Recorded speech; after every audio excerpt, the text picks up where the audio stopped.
ભૌતિક ચીજવસ્તુઓના પરિમાણનો ખ્યાલ. જુદા જુદા ભૌતિક પદાર્થોના કદ, પરિમાણ, મોટા તંત્ર, સૂક્ષ્મ તંત્ર, નેનોતંત્રનો ખ્યાલ મેળવવા માટે આકૃતિમાં સરખામણી દર્શાવી છે. 1 નેનોમીટરને સંદર્ભ તરીકે લઈ જુદા જુદા પદાર્થોનું કદ આકૃતિમાં દર્શાવેલ છે.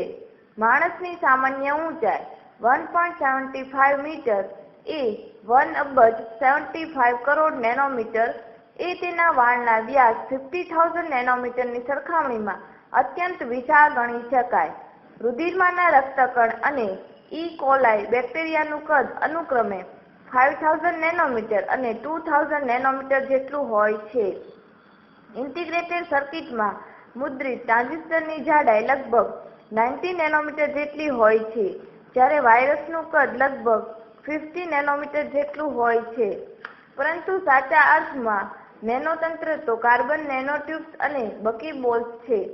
તેઓ લગભગ 1 નેનોમીટરનું પરિમાણ ધરાવે છે.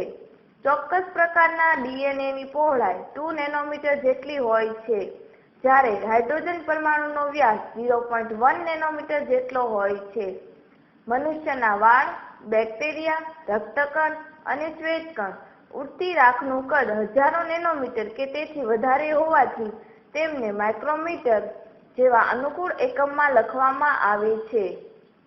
માનવીની આંખની જોવાની મર્યાદા 10,000 નેનોમીટર = 10 માઇક્રોમીટર છે અને તેથી સ્વાભાવિક છે કે અણુ કે પરમાણુને યોગ્ય સ્થાને ગોઠવી ચોક્કસ નેનો બંધારણ બનાવવા જરૂરી માઇક્રોસ્કોપની મોટવણી અત્યંત વધારે હોવી જોઈએ. હકીકતમાં હવે સ્કેનિંગ, ટનલિંગ માઇક્રોસ્કોપ અને એટોમિક ફોર્સ માઇક્રોસ્કોપની મદદથી અણુઓ કે પરમાણુઓની કાર્યક્ષમ રીતે ગોઠવણી કરી ઇચ્છિત નેનો બંધારણ રચી શકાય છે.